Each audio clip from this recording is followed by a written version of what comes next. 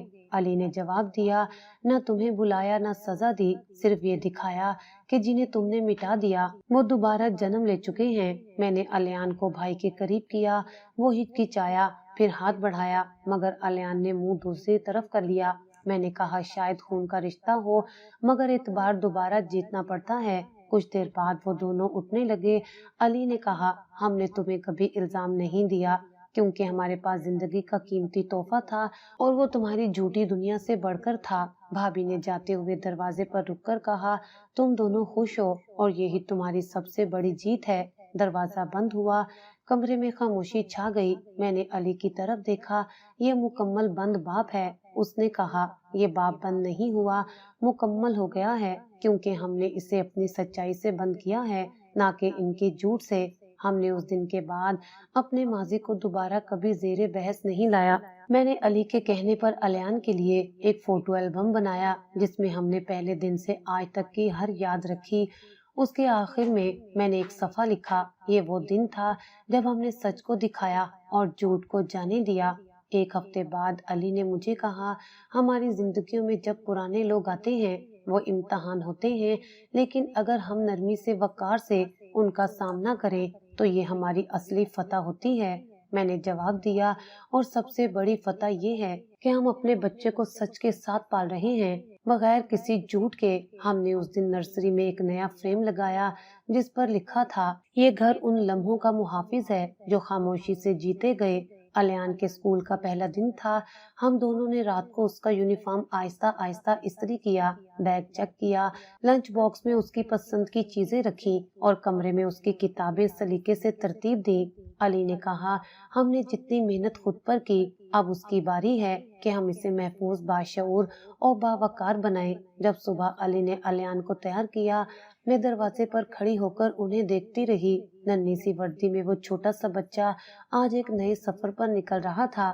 گاڑی میں بیٹھتے وقت الیان نے کہا، امی، آپ میرے ساتھ نہیں آئیں گی؟ میں نے مسکرا کر جواب دیا، اب تم بڑے ہو گئے ہو، تمہارے ابو تمہیں لے کر جائیں گے اور میں گھر سے دعائیں دوں گی۔ علی نے مجھے ایک تصویر بھیجی جس میں الیان اسکول کے دروازے پر کھڑا تھا، چھوٹا سا بیج جیسا، لیکن آنکھوں میں اعتماد چمکتا تھا۔ میں نے وہ تصویر فریم کر کے نرسری کے کمرے میں لگا دی۔ ہم نے زندگی کو ایک نئی ترتیب دے دی تھی۔ علی اب آدھا دن آفس اور آدھا وقت ہمارے چھوٹے پروجیکٹس پر دیتا تھا۔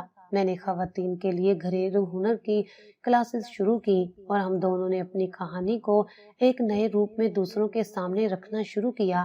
ایک مقامی اخبار نے میرے پروجیکٹ پر فیچر چھاپا۔ عنوان تھا، وہ جو اندھیرے میں تھی آج دوسروں کے لیے چراغ بنی ہے۔ میں نے علی کو مضمون دکھایا۔ وہ بولا، یہ صرف تمہاری نہیں، ہماری کہانی ہے۔ ہم نے مل کر ایک چھوٹی سی لائبریری کھولی جہاں بچوں کے لیے کہانیاں، تصویری کتابیں اور والدین کے لیے ترتیبی مواد رکھا گیا۔ ہر جمعے کو ہم وہاں جاتے، بچوں کو پڑھاتے، کہانیاں سناتے۔ ایک دن الیان نے سب کے سامنے کہا، میری امی مجھے روز ایک نئی کہانی سناتی ہیں اور میرے ابو مجھے خواب دکھاتے ہیں۔ لوگوں نے تالیاں بجائیں اور مجھے لگا کہ میرے الفاظ میرے بچے کے ذریعے دنیا میں گونجنے لگے ہیں۔ ہمارے گھر میں ایک نیا درخت بھی لگا تھا جسے ہم نے الیان کے پہلے دن کے موقع پر لگایا تھا۔ اب وہ درخت بڑھنے لگا تھا، شاخیں پھیلنے لگی تھی۔ علی کہتا، یہ درخت ہماری زندگی کی طرح ہے، شروعات چھوٹی لیکن بنیاد مضبوط۔ کئی بار پرانے دن ذہن میں آتے، لیکن اب ان کے ساتھ دکھ نہیں تھا، صرف ایک خاموش سچائی تھی۔ علی نے مجھے مکمل کر دیا تھا اور میں نے علی کو۔ ہم نے ایک بار نرسری میں بیٹھ کر اپنے پرانے خطوط پڑھے جو علی نے اپنی ڈائری میں لکھ رکھے تھے۔ ایک خط میں لکھا تھا، اگر ایک دن تم میرے پاس آ جاؤ تو میں تمہیں سب کچھ دوں گا جو دنیا نے تم سے چھینا تھا۔ میں نے وہ خط دوبارہ اس ڈائری میں رکھ دیا اور کہا، تم نے وہ سب دیا اور اس سے کہیں زیادہ۔ ہم نے اب کچھ وقت کے لیے ایک نئی جگہ پر بھی گھر بنانے کا فیصلہ کیا تاکہ ہمارے پروجیکٹ کو بڑھایا جا سکے۔ علی نے کہا، یہ محض گھر نہیں، ایک سوچ کی بنیاد ہوگا جہاں صرف عزت، ہنر اور تعلیم کی بات ہوگی۔ ہم نے اپنے چھوٹے سفر کے لیے ایک بس خریدی جسے ہم محبت کا قافلہ کہتے تھے۔ اس میں ہم گاؤں، چھوٹے شہروں اور پسماندہ علاقوں میں جاتے، ماؤں کو تربیت دیتے، بچوں کو پڑھاتے۔ ایک دن ایک بوڑھی عورت نے میرے ہاتھ پکڑ کر کہا، بیٹی تم نے تو مردوں کو بھی سکھا دیا کہ عورت کی عزت کیا ہوتی ہے۔ علی نے کہا، میں نے تم سے صرف محبت نہیں کی، میں نے تم سے جینا سیکھا۔ میں نے جواب دیا، اور میں نے تم سے ہارنے کے بعد جیتنے کا ہنر سیکھا۔ ہم نے ہر سال الیان کی سالگرہ ایک نئے کام سے منائی۔ پہلی سالگرہ پر ہم نے 5 بے سہارا عورتوں کو کپڑے دیے، دوسری پر اسکول کی فیس ادا کی، اور اس بار ہم نے 50 درخت لگائے۔ الیان نے خود پودے لگائے اور کہا، امی یہ پودا میرا دوست ہے جیسے ابو میرا ہیرو ہے۔ میں اکثر رات کو چھت پر جا کر آسمان دیکھتی اور سوچتی کتنے لوگ ہوں گے جو ظلم سہ کر تھک چکے ہوں گے، کاش ان کو بھی ایک علی ملے، یا کم از کم ایک وہ خود بن سکے جو ظلم کو ختم کر سکے۔ اب علی میرے لیے صرف شریک حیات نہیں، وہ میرا عکس بن چکا ہے، وہ میرا فیصلہ، میری روشنی، میری تحریر اور میری دعاؤں کا جواب ہے۔ میں نے اپنی زندگی کی وہ کتاب بند کر دی ہے جس میں میرے دکھ، میری تنہائیاں اور میری چیخیں درج تھیں۔ اب ایک نئی کتاب ہے جس میں صرف محبت، امن اور وقار ہے۔ الیان اب ہر دن ایک نیا لفظ سیکھتا ہے اور ہر بار وہ کہتا ہے، امی ابو نے مجھے یہ سکھایا ہے اور میں آپ کو سکھاؤں گا۔ میں کہتی ہوں، سیکھنا ختم نہ کرنا، کیونکہ زندگی سیکھنے کا دوسرا نام ہے۔ میری کہانی مکمل ہو چکی ہے، نہیں اس لیے کہ ہر مسئلہ ختم ہو گیا ہے، بلکہ اس لیے کہ میں نے اپنے دکھوں کو جیت میں بدل دیا ہے۔ علی وہ جو کبھی پاگل کہلایا، آج میری پہچان، میرا مان اور میری روشنی ہے۔ اور جب میں ایک دن الیان کو اپنی پوری کہانی سناؤں گی تو میں اس کے ہاتھ میں ایک کتاب دوں گی جس کا عنوان ہوگا، محبت جو پاگل پن میں چھپی تھی۔